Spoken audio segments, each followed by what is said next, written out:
ਰੋਟੀ ਸਵੇਰ ਦੀ ਤੇ ਸਿਰਫ ਸ਼ਾਮ ਦੀ 12 ਵਜੇ ਰੋਟੀ ਛੋਟੀ ਕੋਈ ਨਹੀਂ ਹੈ। ਚੱਲ ਗਾ ਕੰਮ ਕਰ, ਤੈਨੂੰ ਮੈਂ ਰੋਟੀ ਦਿਆਂ, ਜਲਦੀ ਕਰ।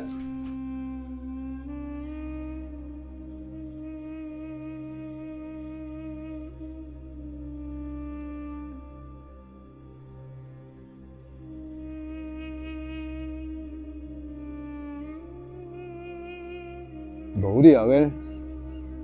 ਪਹਿਲਾਂ ਮੈਂ ਕਰਨਾ ਇਹਨਾਂ ਦੀ ਗੱਡੀ ਸਾਫ਼ ਤੇ ਫਿਰ ਇਹਨਾਂ ਨੂੰ ਮੈਂ ਵਹਾਨਾ ਆਪਣਾ ਕੰਮ ਤੇ ਬਹੂ ਨਹੀਂ ਹੋ ਜਾਣਗੇ ਖੁਸ਼।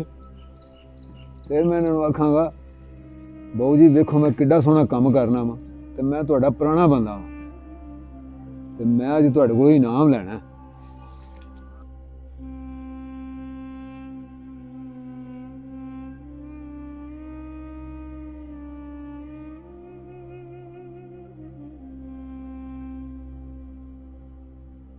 ਬਹੂਰਾਂ ਦੀ ਗੱਡੀ ਕਰਨਾ ਨਾ ਸੋਹਣੀ ਬੜੀ ਸਾਫ਼ ਤੇ ਵੇਖ ਕੇ ਤੇ ਖੁਸ਼ ਹੋ ਜਾਣਗੇ ਤੇ ਫਿਰ ਮੈਨੂੰ ਬਹੁਤਾ ਇਨਾਮ ਦੇਣਗੇ। ਹਾਂ ਗੱਡੀ ਤੇ ਹੋ ਗਈ ਸਾਫ਼ ਤੇ ਹੁਣ ਮੈਂ ਜਾ ਕੇ ਕੰਮ ਕਰਨਾ।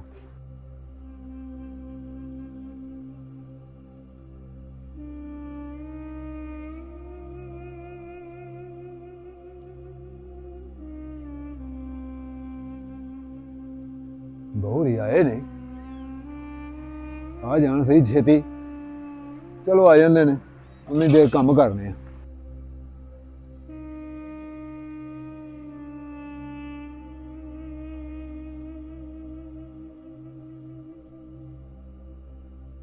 ਤੋ ਬਹਿ ਰਹੇ ਕੰਮ ਕਿਉਂ ਨਹੀਂ ਕਰਦਾ ਪਿਆ? ਬਾਊ ਜੀ ਸਵੇਰ ਦੀ ਰੋਟੀ ਖਾਧੀ ਆ, ਹੁਣ 4 ਵੱਜ ਗਏ ਨੇ, ਕੰਮ ਐਵੇਂ ਤੇ ਨਹੀਂ ਹੋ ਜਾਂਦੇ।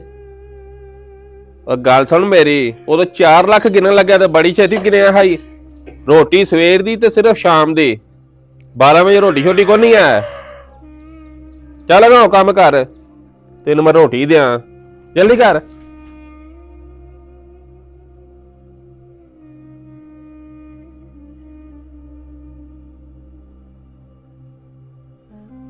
ਬਾਬਾ ਕਰਮਦੀਨ, ਇਹ ਹਫਤਾ ਹੋ ਗਿਆ ਤੂੰ ਇੱਥੇ ਲੱਗਾ, ਕਿਦੋਂ ਕੰਮ ਕਰਨਾ ਈ? ਬਾਊ ਜੀ ਵੇਖੋ ਕਿੱਡਾ ਸੋਹਣਾ ਕੰਮ ਕਰਨ ਡਿਆ ਮੈਂ, ਤੁਹਾਨੂੰ ਖੁਸ਼ ਹੋਣਾ ਚਾਹੀਦਾ। ਦਿਹਾੜੀ ਦੀਆਂ ਤੂੰ 10 ਟੈਲਾਂ ਲਾਣਾ, ਖੁਸ਼ ਮੈਂ ਕੀ ਹੋਵਾਂ? ਹਫਤਾ ਦਿਨ ਹੋ ਗਿਆ ਇੱਥੇ ਲੱਗੇ ਨੇ।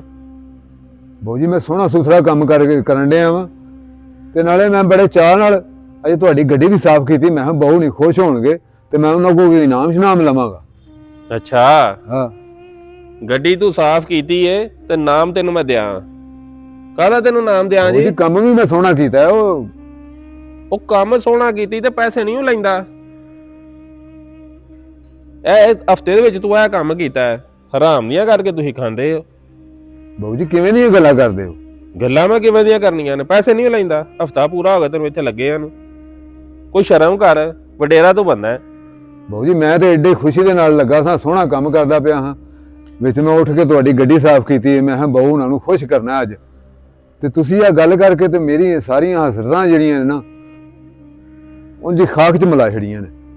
ਉਹ ਤੇਰੇ ਵਰਗੇ ਸਾਰੇ ਮਜ਼ਦੂਰ ਗੱਡੀ ਮੇਰੀ ਸਾਫ਼ ਕਰਦੇ ਨੇ। ਗੱਡੀ ਤੂੰ ਸਾਫ਼ ਕੀਤੀ, ਅਨੋਖਾ ਕੰਮ ਕਰ ਲਈ ਤੇ ਮੇਰੇ ਟਾਈਮ ਵਿੱਚੋਂ ਹੀ ਕੀਤੀ ਹੈ ਸਾਫ਼। ਕਿਹੜਾ ਕਦੋਂ ਆਪਣੇ ਅਲੱਗਾ ਟਾਈਮ ਵਿੱਚ ਸਾਫ਼ ਕੀਤੀ ਹੈ?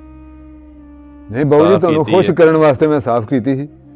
ਦੂਸਰੇ ਮਜ਼ਦੂਰ ਕਰਦੇ ਹੋਣਗੇ, ਮੈਂ ਕਿਹਾ ਅੱਜ ਬਹੂ ਉਹਨਾਂ ਨੂੰ ਮੈਂ ਖੁਸ਼ ਵੇਖਣਾ ਚਾਹੁੰਦਾ।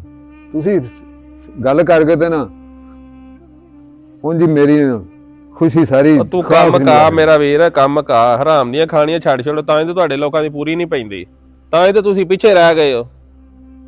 ਕੋਈ ਨਹੀਂ ਗੱਲ ਬਾਊ ਜੀ, ਜਦੋਂ ਕੰਮ ਕਰਦੇ ਹੋਈਏ ਤੇ ਉਦੋਂ ਤੁਸੀਂ ਮਿਸਤਰੀ ਸਾਹਿਬ ਤੁਹਾਡੇ ਕੋਲ ਕੰਮ ਹੁੰਦਾ ਹੈ। ਹੁਣ ਤੁਹਾਡਾ ਨੂੰ ਪਤਾ ਤੁਹਾਡਾ ਕੰਮ ਖਤਮ ਹੋਣ ਡਿਆ ਤੇ ਤੁਹਾਡੇ ਬੋਲਣ ਦਾ ਅੰਦਾਜ਼ ਹੀ ਬਦਲ ਗਿਆ। ਚੱਲ ਕੰਮ ਕਰ ਧਿਆਨ ਨਾਲ, ਐਡੇ ਫਲਸਫੇ ਨਾ ਸੁਣਾ। ਕੋਈ ਨਹੀਂ ਗੱਲ ਵੇਖਾਂਗੇ ਬਾਊ ਜੀ, ਠੀਕ ਹੈ, ਖੁਸ਼ ਰਹੋ। ਅਮੀਰ ਬੰਦੇ ਜਿਹੜੇ ਨੇ ਨਾ ਮਤਲਬ ਦੇ ਯਾਰ ਹੁੰਦੇ ਨੇ। ਜਦੋਂ ਕੰਮ ਸਹੀ ਉਦੋਂ ਤਾਰੀਫਾਂ ਕਰਦੇ ਹਨ ਤੇ ਕੰਮ ਬਸ ਖਤਮ ਹੋਣ ਵਾਲਾ ਤੇ ਹੁਣ ਬੋਲਦੇ ਹੀ ਹੋਰ ਤਰ੍ਹਾਂ ਨੇ। ਇਹਨਾਂ ਦੇ ਬੋਲਣ ਦਾ ਅੰਦਾਜ਼ ਜਿਹੜਾ ਉਹ ਬਦਲ ਗਿਆ। ਅਮੀਰ ਲੋਕ ਨੇ, ਕੀ ਇਹਨਾਂ ਨੂੰ ਬੰਦਾ ਆਖੇ। ਕੋਈ ਨਹੀਂ ਗੱਲ, ਮਾੜੇ ਬੰਦੇ ਨੇ ਅਸੀਂ, ਫਿਰ ਵੀ ਅਸੀਂ ਕੰਮ ਜਿਹੜਾ ਨਾ ਨੀਅਤ ਨਾਲ ਹੀ ਕਰਾਂਗੇ, ਅੱਲਾ ਦੇ ਹੁਕਮ ਨਾਲ।